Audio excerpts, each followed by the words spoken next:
안녕하세요. 뻘짓연구소의 뻘짓입니다. 컴퓨텍스 20192 기조연설에서 AMD CEO인 리사수가 라이젠 3세대를 공식 발표했습니다. 풀버전을 보고 싶으시다면 이 영상 최상단 고정 댓글을 확인해주세요. 이번 라이젠 3세대 CPU들과 그 특징을 깔끔하게 정리해드리겠습니다. 주요 특징이 4가지가 있는데요. 첫 번째로 이번 라이젠 3세대 CPU는 7나노 공정이라고 합니다. 공정 숫자가 작아지면 작아질수록 성능은 올라가고 발열은 줄어든다고 생각하시면 쉬워요. 완벽한 설명이 아니긴 한데 이거는 나중에 기회가 되면 또 말씀드리도록 하고, 두 번째로는 캐시가 기존 대비 2배로 늘었다는 겁니다. CPU안이 L3, L4 캐시를 얘기하는 건데요. 캐시가 늘면 일단 CPU와 메모리 통신 속도가 올라가요. 그 다음으로는 캐시 미스가 줄죠. 그렇게 되면 캐시 미스로 인한 레이턴시도 어느 정도 줄어들게 될 겁니다. 캐시 미스는 CPU와 램의 호응이 이렇게 딱 맞아떨어져야 되는데 이렇게나 이렇게 안 맞는 경우라고 생각하시면 됩니다. 어쨌든 캐시를 늘림으로써 늘어지는 레이턴시 경우를 줄이려고 하는 거죠. 세 번째로는 IPC 향상입니다. IPC는 클럭당 성능이라고 생각하시면 쉬운데요. 8%에서 10% 정도의 향상이 목표였는데 실제 결과물을 보니까 무려 15%가 올랐다고 합니다. 15%면 인텔과 거의 동등한 수치라고 보시면 되고요. 실제로 AMD도 경쟁자 인텔과 동급 혹은 소폭 상이라고 얘기하더라고요. 네 번째로는 PCI 4.0을 지원한다는 겁니다. 지금은 PCI 3.0을 쓰고 있죠. 근데 이 PCI 4.0은 조금 시기상조인 부분이 있어요. 아직 PCI 4.0을 지원하는 소비자용 그래픽카드도 없고 PCI 4.0 대역폭을 다 쓰는 거는 현 시점에서는 SSD 말고는 없는데 NVMe SSD와 유의미한 속도 차이는 없거든요. CPU 발표는 총 3가지 모델이 발표되었는데요. 우선 라이젠 7 3700X부터 알아보죠. 라이젠 7 3700X는 8코어 16스레드로 클럭은 베이스 3.6, 부스트 4.2GHz, TDP는 65W입니다.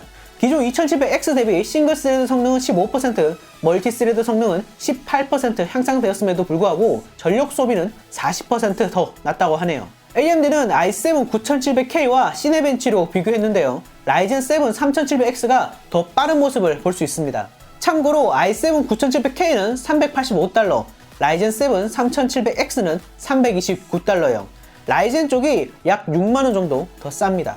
라이젠 7 3800X는 3700과 같은 8코어 16스레드 CPU인데요. 베이스 3.9GHz, 부스트 4.5GHz이고 TDP는 105W입니다. 부스트가 4.5GHz인데 TDP가 더 높은 거 보니까 더 수율이 좋은 녀석을 선별한 것 같아요. 기존 2700X 대비 각종 게임에서 10%에서 30% 정도 성능이 향상되었다고 합니다. 재미있게도 AMD는 i9 9900K와 배틀그라운드로 비교했는데요. 실제 라이브로 시연을 보여줬습니다. 배그는 인텔이 강세인 게임인데도 불구하고 거의 동일한 프레임을 보여줬죠. 그리고 i9 9900K 가격은 $499, 라이젠 7 3800X의 가격은 $399죠. 비싼 성능임에도 불구하고 라이젠 쪽이 하나 약 12만원 정도 더 저렴합니다. 그리고 AMD 비장의 한 수인 라이젠 9 3900X 12코어 24스레드 CPU가 드디어 등장했습니다. 기존에는 라이젠 7까지 있었는데 이제는 라이젠 9으로 확장되었어요. AMD는 무려 인텔 HDT 라인업 12코어 24스레드 CPU인 i9 9920X와 블렌더로 비교했는데요. 3900X가 더 높은 성능을 보여줬습니다. 여기에 가격을 한번 비교해보죠. 인텔 i9 9920X는 $1149, 하나 약 140만원인데도 불구하고 라이젠 9 3900X는 $499, 하나 약 60만원에 불과합니다. 싱글 스레드 성능과 멀티 스레드 성능 모두 9920X보다 더 뛰어나고 심지어 TDP 또한 60W 적습니다. 발표 이후 언론 배포 자료에서 2가지 모델이 더 공개되었는데요. 라이젠 5 3600X와 라이젠 5 3600이 공개되었습니다. 둘 다 6코어 12스레드 CPU인데요. 라이젠 5 3600X는 베이스 3.8GHz, 부스트 4.4GHz에 95W의 TDP를 갖추고 있고요. 그냥 라이젠 5 3600은 베이스 3.4GHz, 부스트 4.2GHz에 65W예요. 가격은 2세대와 동일하게 책정되었더라고요. 이 라이젠 3세대에 대한 구조는 제가 정리해서 따로 영상으로 만들도록 하고요. 제가 예전에 라이젠 3세대가 8코어를 초과하기 힘들 것이라고 말씀드린 적이 있었죠. 그 이유는 크게 3가지가 있는데요. 첫째는 어드워드 TV 루머가 거짓임을 알고 있었고, 둘째는 12코어 이상의 CPU가 AM4 소켓이 보급형 A320 메인보드에는 잘 작동되지 않을 것이라는 겁니다. 세 번째로는 게이밍을 강조하는 AMD 입장에서 레이턴시가 늘어나는 구조를 선택하지는 않을 것이라고 생각했거든요.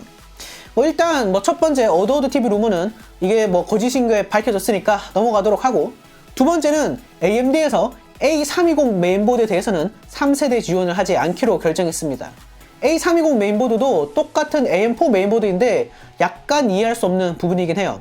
이제 세 번째 이유인데, 8코어 제품의 레이턴시는 기존과 동일한 정도일 테고 12코어 제품은 8코어 제품 대비해서도 더 느려질 거예요. 이건 제가 지난번에 유출 벤치마크로 말씀드린 적이 있었죠. 실제로 12코어 제품은 게임으로 비교하지 않고 작업용 프로그램으로 비교했어요. 그래도 클럭과 TDP는 기대해볼 만한 수치이긴 합니다. 램 오버클럭도 기존 대비 훨씬 잘 먹는다는 얘기도 있고요. AMD는 마음만 먹으면 16코어를 만들 수 있는 구조의 CPU를 내놨고 언젠가 새로운 라인업을 발표할 수 있을지도 모르겠어요. 실제로 지금 16코어 제품 유출이라는 사진이 돌아다니고 있는데 1.4V에서 41배수가 들어가고 전력은 203W 정도 소모가 되고 온도는 82도가 나왔다고 해요. 이건 루머니까 아직 알 수 없는 거고요. 지금까지 소개해드린 라이젠 3세대 제품 출시일은 7월 7일입니다. 7월 7일 7나노 깔끔하죠? 자, 간단하게 이번 라이젠 3세대 CPU에 대한 핵심만 요약해드렸고요. 자세한 거는 더 까봐야 알겠지만은 더 낮은 가격에 더 높은 성능을 제공한다면 선택을 하지 않을 이유가 없을 것 같아요. 굉장히 기대되는 대목입니다. 다음에 더 자세한 영상으로 찾아뵙도록 하고요. 풀버전은 영상 최상단 고정 댓글에 달아둘 테니까 실제 발표가 궁금하신 분들은 참고하세요. 자, 영상 봐주셔서 감사하고요. 여러분의 생각을 댓글에 남겨주세요. 좋아요와 구독도 잊지 마시고요. 다시 봅시다.